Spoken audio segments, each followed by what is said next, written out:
몇몇 분들이 좀 뵙는 분들이 계시는 것 같습니다. 저에게 잘 오셨습니다. 오늘 인해의 공동체라는 이 설교를 통해서 함께 누려지는 시간 되어지기를 원합니다. 네, 우리 서로 한번 인사할까요? 잘 오셨습니다. 인사하겠습니다.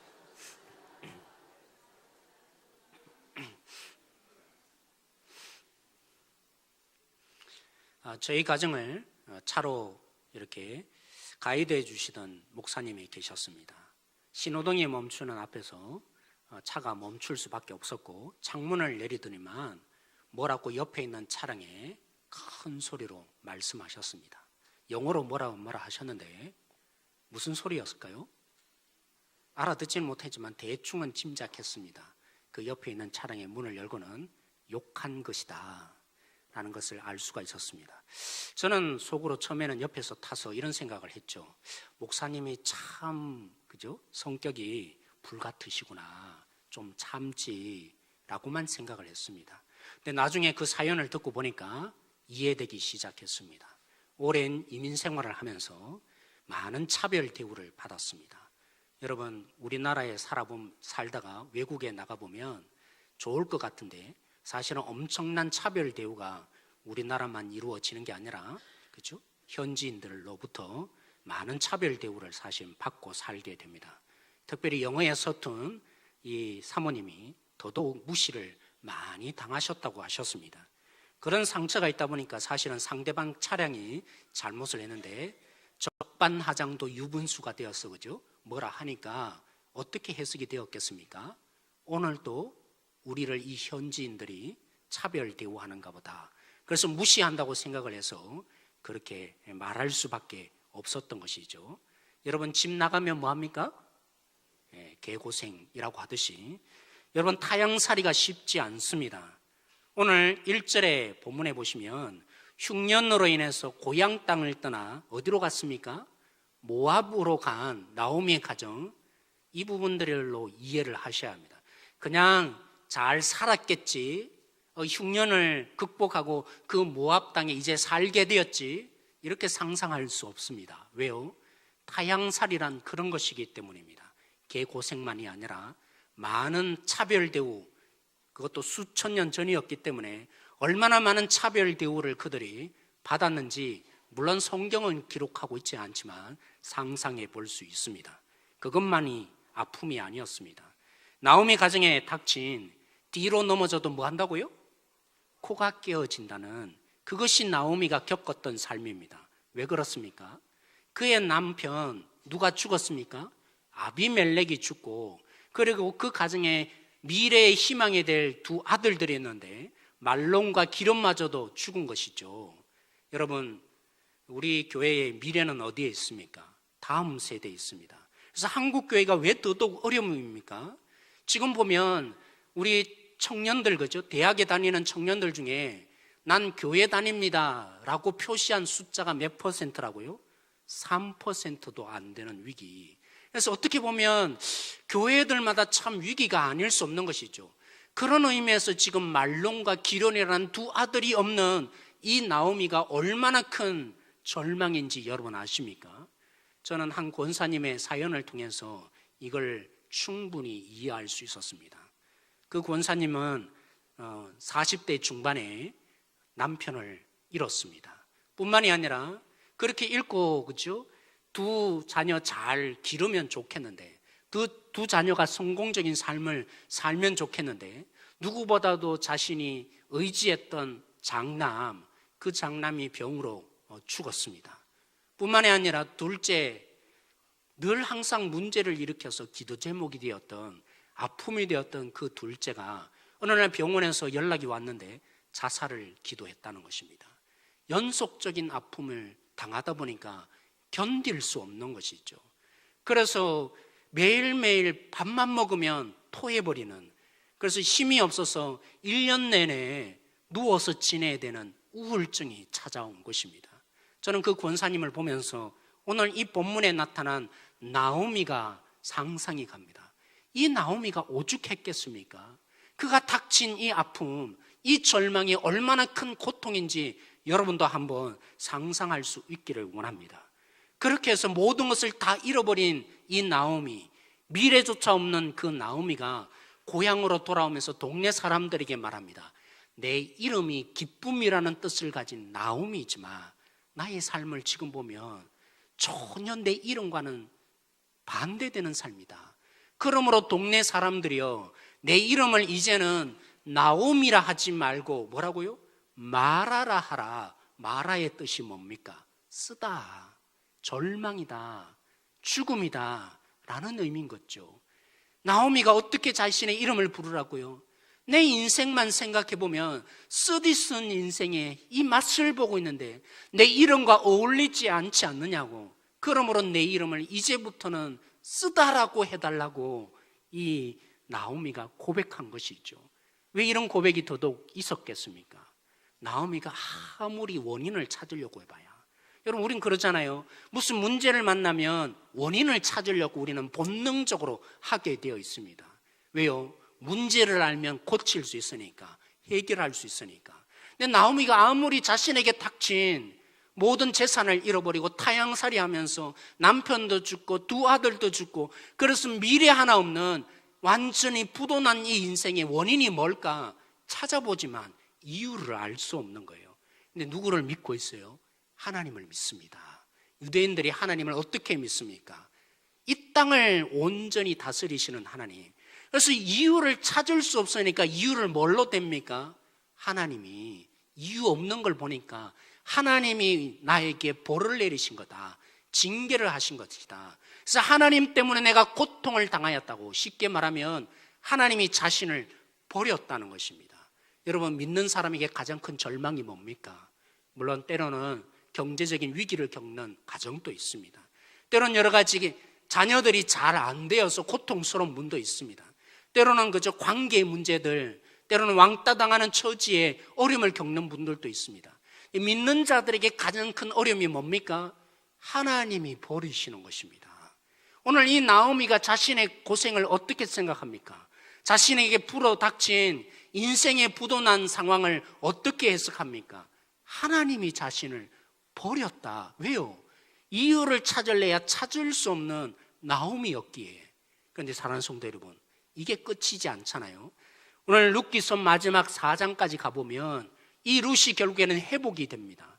어떻게 이 나오미가, 절망적인 나오미가, 내 이름을 이제는 말하라 했던 이 나오미가 회복이 일어나게 되는 것이죠. 나오미가 그렇죠? 고향 땅으로 돌아가면서 자신을 따라오는 이 룻과 그렇죠? 또 다른 오르바라는 이 며느리에게 얘기를 했습니다. 너 나 따라와 봐야 아무것도 없다. 미래가 없어. 내가 너희들에게 아들을 낳아줄 수도 없고 결혼시켜줄 수도 없으니까 차라리 친정으로 돌아가라. 2번이나 간곡하게 요청을 했는데 오르바는 정말 그 요청대로 자신의 집으로 돌아갔지만 끝까지 나오미를 따라오며 섬겨주며 연약하여질 대로 연약한 이 시어머니 나오미를 덮어주었던 이 룻이 그 가정을 회복시키는 역할을 한 것이죠. 단 1%의 희망이 없던 이 나오미가 어떻게 생명을 얻게 되었다고 말합니까? 오늘 이 나오미를 향해서 그죠? 희생하였던, 연약함을 연약함으로 보지 않고 희생하며 덮어주었던, 그래서 오늘 그 연약함을 덮어준 사랑, 인내가, 룻이 보였던 인내가 이 가정을 살렸다, 룻기는 말하고 싶어 합니다. 사랑하는 성도 여러분, 오늘 1%의 가망 없는 나오미의 이 부도난 인생에 어떻게 회복이 일어났습니까? 어머니의 하나님이 내 하나님이 되어지고 어머니의 백성이 내 백성입니다 라고 말하면서 온전히 희생하면서 그죠? 그냥 섬겨준 게 아니라 불쌍하니까 그냥 한 번쯤 덮어준 것이 아니라 자기가 희생당하더라도 괜찮다 여기며 자신을 희생제물로 삼았던 룻이 보였던 이 인애가, 자신을 희생하여 덮어준 사랑이었던 이 인애가 나오미의 가정을 살렸던 것입니다. 여러분, 한두 번의 희생이었습니까? 이 룻이 나오미에게 고백합니다. 어머니, 저는 절대로 당신을 떠나지 않을 것입니다. 떠날 때는 언제냐면 내가 죽는 것 외에, 아니요, 내가 죽었어도 당신을 떠나지 않겠습니다. 우리가 그렇죠. 한두 번 누군가를 섬겨주고 사랑해줄 수 있습니다. 나를 희생해줄 수가 있습니다. 근데 이 나오미의 가정이 어떻게 해서 회복이 되었다고요? 한두 번의 섬김이 아니라 죽을 때까지, 다시 말하면 끝까지 덮어주는 이 사랑, 이게 뭐라고요? 인내가 이 가정을 살리고 회복시킨 것입니다.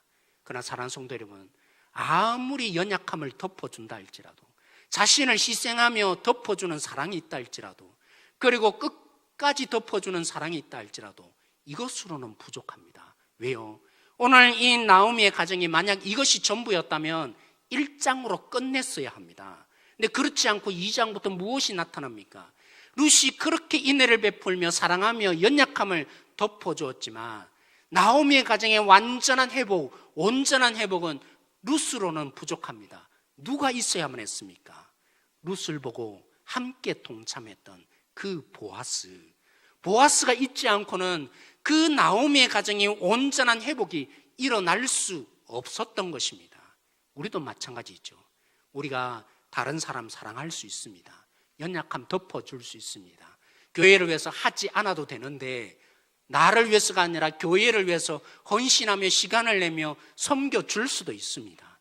그리고 심지어는 한두 번이 아니라 끝까지 사랑해 줄 수도 있습니다. 그렇다고 회복이 일어날까요? 사랑하는 성도 여러분, 우리에게도 마찬가지로 보아스가 있어야 하는 것입니다. 여러분 믿으십니까? 오늘 우리에게 진실로 보아스가 있어야 하는 것입니다. 어떤 보아스요? 룻이 섬기며 사랑해 주었던 거기에 희생하며 덮어주었던 이 보아스, 결혼하면서 그죠? 이 가정을 끝까지 복양하며 책임지었던 보아스의 모습을 보십시오. 오늘 이 보아스가 어떻게 고백하였는지 우리가 함께 읽었습니다. 3장 10절 말씀 다시 한번 보기를 원합니다. 제가 다시 한번 읽을게요. 그가 이르되, 여기서 그가 누굽니까? 보아스입니다. 결혼해 주십시오. 그래서 당신이 좀 희생해 주시면 감사하겠습니다. 나오미를, 내 시어머니를 살리기 위해서는 당신이 나와 결혼해 주셔야만겠습니다. 이렇게 고백하는 여기에 보아스가 결혼하겠다는 승낙의 말로 말하는 것입니다. 그래서 그는 바로 보아스인 것이죠. 그가 말합니다. 내 딸아 복 주기를 원한다고 하면서 뭐라고요? 내가 가만히 너를 보니까 너는 더 젊은 사람 결혼해서 행복해질 수 있는데 나오미의 요청을 따라서 너는 나에게 와서 결혼을 요청했다. 그래서 너를 끝까지 보니까 보면 볼수록 처음 인애가 아니라 뭐라고요? 나중 인애가 더 크구나. 그러므로 나도 너가 요청한 대로 인애를 베푸는 사람, 너희 가정을 살리는 사람, 아니 궁극적으로 나오미의 이 부도난 인생을 살리는 자 되어 죽구마 라고 얘기했던 것이죠. 사랑하는 성도 여러분, 보아스는 자신의 밭에 처음 온 이 룻을 보면서 여러 가지 친절을 베풀었습니다. 어떻게 이 이방 여자가 시어머니를 돌보겠다고 여기에 왔을까? 그래서 물도 그죠? 챙겨줍니다. 용변을 보라고, 때로는 화장실도 마련해 줍니다. 그리고 밥도 자기랑 같이 먹자고 합니다. 누구든지 이 여자를 건들지 말라고 엄포를 와서 아무 사내나 그에게 접근하여서 괴롭히지 못하도록 만듭니다. 그리고 더 큰 은혜가 뭐였습니까? 보통 객과 고아와 가부를 해서 율법에 나타난 대로 추수를 할 때면 모든 곡식을 다 거두지 않습니다. 때로는 추수하다가 흘러지는 곡식이 있으면 거둬들이는 것이 아니라 이 객과 고아를 위해서 내버려 두는 것이 율법입니다. 그런데 이것을 위해서 룻이 그죠? 시어머니를 복양하겠다고 이삭 죽기를 한 그 보아스 집에 왔는데 보아스가 어떤 배려를 했습니까? 일부러 더 많은 이삭을 떨어뜨리라 종들에게 마련해서, 그래서 상상할 수 없는 많은 이삭을 거두는 이런 친절을 보아스가 룻에게 보였습니다. 그러하다 할지라도 보아스가 룻에게 말합니다. 난 너를 끝까지 책임질 수 없다고. 너희 가정 하나님이 책임지실 것이라고. 굉장히 그죠? 신앙적인 고백을 하고 있는 것 같은데 사실은 책임을 누구에게 미루고 있는 것입니까? 하나님이 책임지라고, 하나님이 하실 일이라고. 보아스는 책임지지 않는, 전체를 책임질 수 없다고 고백하는 보아스였습니다. 그런 보아스가 어떻게 오늘 고백처럼 자신을 온전히 희생하며 룻만이 아니라 이 나오미의 가정을 책임지고 그러기 위해서 많은 희생을 치르면서 그렇게 낳은 아들도 자기 아들이 되지 못하는 나오미의 아들이 되어서 그 가정을 살리는 이 모든 희생이 가능했다고 말합니까? 너가 보인 인내만 생각하면, 너가 이 나오미에게 베푼 은혜만 생각하면 나도 감동을 먹어서 이럴 수밖에 없구나 라고 얘기를 했던 것이죠. 근데 사랑하는 성도 여러분, 우리에게 은혜를 베푼 예수님이 그런 분입니까? 우리에게 있어야 될 보아스가 그런 예수님이신 것입니까? 우리가 얼마나 열정적으로 사랑하는지, 얼마나 교회를 위해서 희생하는지를 보고, 그래서 예수님이 우리를 구원함으로 불러주시고 자격 있다 하시고 사랑하시고 부흥을 이 땅 가운데 주신 것입니까? 성경은 분명히 못 박습니다. 우리가 원수되었을 때라고. 죄로 말미암아 하나님과 원수되었을 때, 너희들 보니까 자격 좀 있구나, 너희들이 교회를 너무나 사랑하니까 그래서 내가 인애를 베풀리라. 그래서 예수님이 이 땅에 오신 것이 결코 아닙니다. 우리들이 희생하며 헌신하는 모습을 보고 그래서 감동을 먹으신, 나쁘게 말하면 그렇죠, 감동을 먹으신 예수님이 그래서 보아스처럼 이 땅에 내려오실 수밖에 없는 감동을 하나님께 우리가 드린 적이 없습니다. 오히려 자격 없는 우리, 소망 없는 우리, 부도 났는데 어떻게 부도를 냈습니까? 수십 번, 수만 번 나 좀 믿으라고, 나의 이 사랑 속에 살라라고 그토록 짝사랑해 오신 하나님을 틈만 나면 배신하고 틈만 나면 내 뜻대로 살기로 결정하는 배신의 배신을 거듭하던 우리에게 오늘 또 찾아오셔서 손길을 내미시고 오늘 우리를 위해서 그죠, 희생하신 보아스가 되어주신 것이죠. 우리의 헌신에 감동을 먹고 부흥을 주신 것이 아니라 우리의 희생과 사랑의 모습을 보고 하나님이 여기는 자격이 있으니까 내가 은혜를 베풀리라. 그래서 이 한국 땅에 부흥이 온 것이 아니라 오직 보아스이신, 진짜 보아스이신 예수님이 우리를 위해서 자신을 죽이시고 죽음을 가져온, 죄로 말미암아 죽음이라는 부도를 낸 우리에게 대신 부도를 당하시고 우리 대신에 생명을 주신 그 은혜를 잊고 언제까지요? 끝까지 우리를 참고 인내하시며 사랑하시는 결과 우리가 하나님을 알게 되었고 하나님을 믿게 된 사람, 이런 보아스가 우리에게 있는 것입니다. 사랑하는 성도 여러분, 그런 주님을 여러분 믿고 있는 자들 아닙니까? 여러분들이 어떤 예수님을 믿고 있습니까? 열심히 했으니까, 충성했으니까 보상해주는 그런 예수님이 아니라 자격 없는 우리, 소망이 없는 우리, 절망인 우리를 보시고 안 되겠다, 난 너희들 포기해버리라, 단 한 번도 그런 마음을 품지 않으시고 오직 자신의 아들을 대신 죽이시는 희생으로 끝까지 우리를 사랑하겠다고, 그래서 십자가 예수님을 못 박으면서 새 언약, 난 너희들을 절대로 놓치지 않으리라 하신 그 하나님의 보아스 되어주신 그 예수님의 보아스 되심을 믿음으로 우리가 구원받은 자녀 아닙니까? 그 예수님이 우리의 마음속에 진실로 있다면, 그 예수님을 진실로 우리가 믿음으로 반응했다면 우리는 할 수 있습니다. 여러분, 얼마나 대단합니까? 하나님을 믿어본 적도 없는, 겨우 나오미를 따르면서 그가 고백한 것이 당신의 하나님이 내 하나님이 되겠다고 한 그 세상 사람들도 희생하며 헌신하며 끝까지 사랑하겠다고 결단했는데, 여러분, 우리는 어떤 사람입니까? 사랑할 자격이 없는 사람, 사랑받을 자격이 없는 사람, 하나님을 끝까지 배신하던, 그럼에도 불구하고 당장에 벌을 내리신 하나님이 아니라 여전히 지금도 참고 인내하신, 왜요? 아들을 죽이셨으니까. 그런 예수님이 우리 속에 있기에 그 예수님을 만난 사람은 달라질 수밖에 없는 것이죠. 사람들이 사랑해 주지 않는다고, 사람들이 반응하지 않는다고 멈추는 섬김 하지 않습니다. 내가 어떤 사랑을 받았는데요? 사랑을 제대로 알면, 하나님이 어떻게 우리를 사랑하셨는지 알면 때로는 이용당할 수 있죠. 여러분, 때로는 섬김을 하면 어떤 사람들은 당연하다고 받아들입니다. 왜? 너 그런 일 하는 거라고. 그럴 때 우리는 종종 유혹을 받습니다. 당연하다고 여기니까 안 되겠더라고. 왜 당연한 거라고 헌신하는 건데, 희생하는 건데. 근데 우리는 그러지 않을 수 있습니다. 왜요? 당연한 사랑을 우리가 받았습니까? 당연한 은혜를 받았습니까? 우리를 구원하실 때 오직 단 한 번도 하나님께 반응하지 않았음에도 불구하고 십자가의 그 아들을 버리시면서 오히려 하나님은 어디까지 반응하지 않으셨습니까? 하나님은 어찌하여 나를 버리십니까? 그 아들의 목소리조차, 그 기도조차 듣지 않으신 하나님이 인애를 베푸시고 사랑을 베푸신 그 은혜를 입은 자 우리가 아닙니까? 그러므로 사랑하는 성도 여러분, 공동체가 어떻게 부흥합니까? 우리 자신이 어떻게 살아날 수 있습니까? 죽었던 영혼이 어떻게 살아날 수 있습니까? 이 예수님이 있는 자, 그래서 그 하나님의 긍휼의 통로가 되는 자, 인애의 통로가 되는 자를 통해서 이 땅이 부흥하고 교회가 생명으로 다시 사는 것입니다.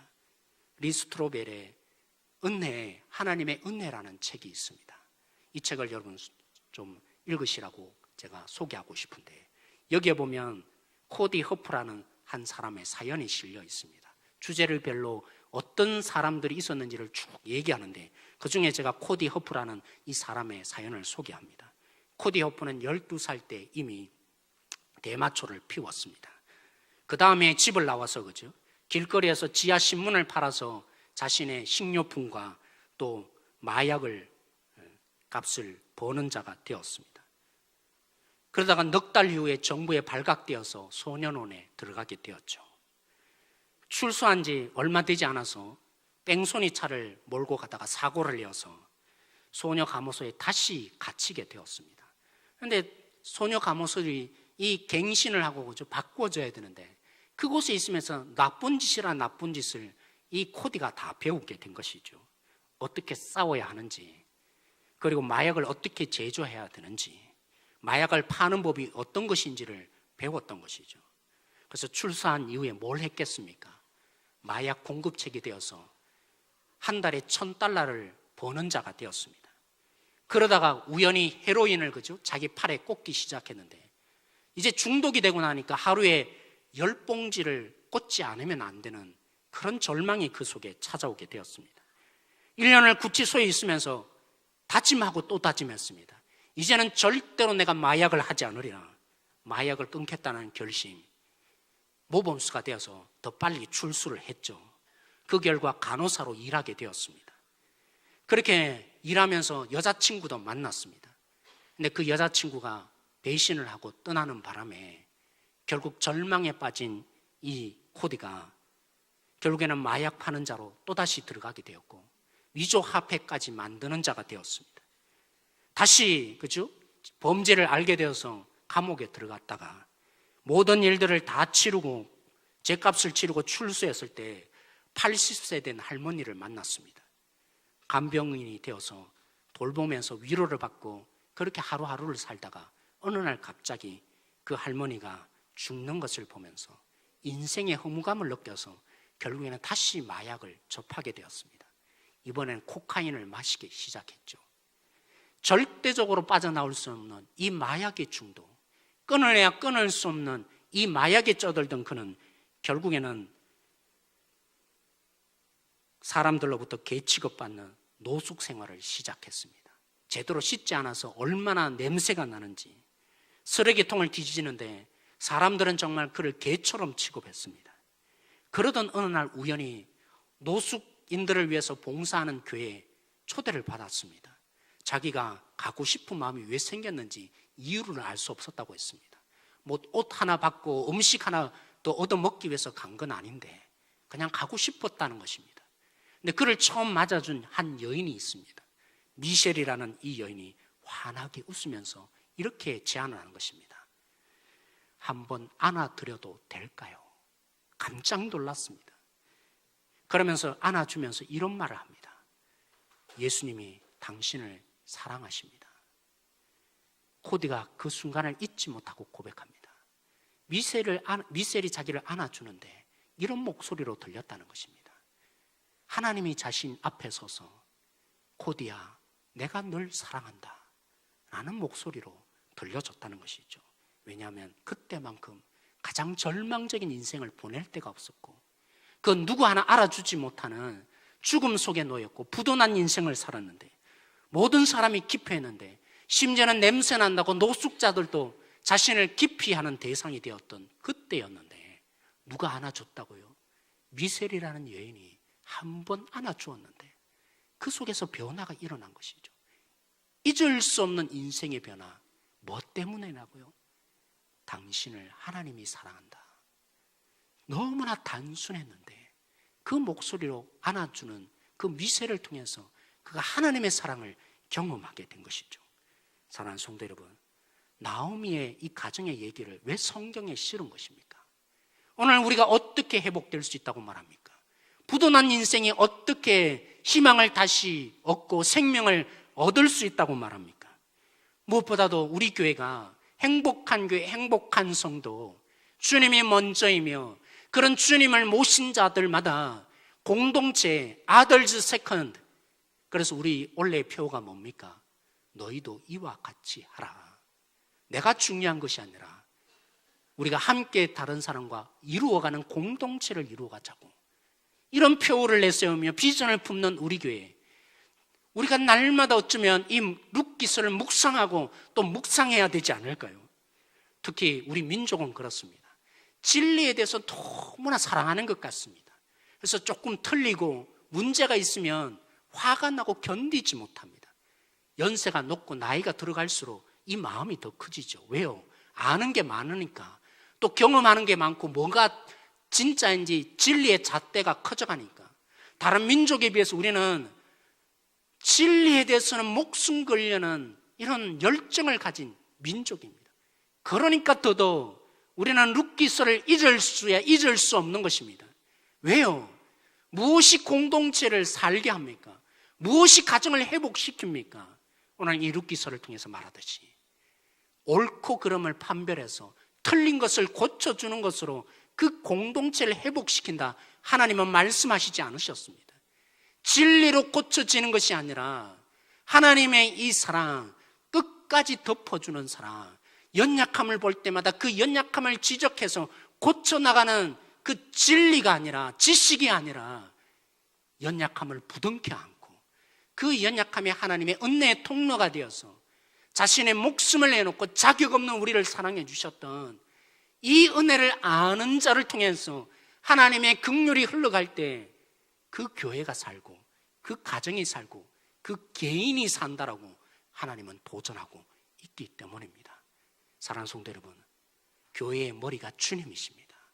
그렇다면 교회의 머리신 주님이 계시다면 무엇이 우리 교회를 지배해야 하겠습니까? 지식이 지배해야 하겠습니까? 아니면 옳고 그름을 판단함이 지배해야 하겠습니까?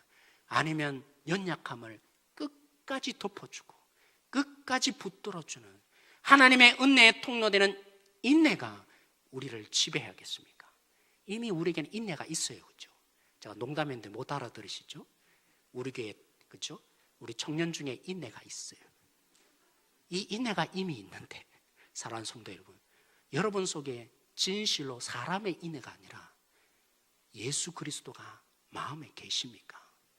나를 살리셨고 나의 자격 조건을 논하지 않으시고 나를 위해서 아낌없이 자기를 내어주신, 지금도 여전히 배신함에도 불구하고 그래 너 이랬으니까 한번 당해봐라 이렇게 벌 내리시는 하나님이 아니라, 그런 주님으로 계신 것이 아니라 여전히 기다리시며 참고 인내하시며 속을 줄 알면서도 또 속아주시는 그 인내의 하나님이 우리 속에 진실로 계십니까? 그 주님을 믿고 있습니까? 그렇다면 오늘 우리의 정답은 분명합니다. 믿으십시오. 무엇이 교회를 교회답게 만들며 무엇이 교회를 진실로 부흥시킵니까? 전문가가 아니라 조금 못하지만 덮어주며 끝까지 희생하며 끝까지 붙들어주는 섬김의 주님의 모습이 있을 때 교회는 부흥할 수밖에 없는 것입니다. 그 가정을 살리는 유일한 비결, 유일한 이 인애가 흘러가는 우리 공동체 되어지길 소망합니다. 오늘 말씀을 붙들고 우리 함께 기도하십시다. 우리의 진정한 보아스, 예수님이 우리의 마음에 계십니까? 우리 교회의 머리로 예수님이 계십니까? 원수된 우리를 사랑하시며 끝까지 포기하지 않으시고 연약함을 덮어주기 위해 자신을 온전히 희생하신 진짜 보아스, 예수님의 은혜가 부어질 때 우리는 삽니다. 우리 가정이 삽니다. 그 은혜를 아는 자가 되어져서 그렇게 하지 않아도 됨에도 섬겨주고 내 자신을 내어주는 희생을 하는 자, 끝까지 사랑하는 인애의 사람 되어질 수 있다고 주님 말씀하십니다. 오늘 이 말씀을 붙들고 우리 공동체에 우리 교회 머리이신 주님이 살아 역사하는 진짜 붕의 역사가 있는 교회 되게 하여 달라고 오늘 이 말씀을 붙들고 우리 함께 기도함으로 나가기를 원합니다. 같이 기도하시겠습니다. 하나님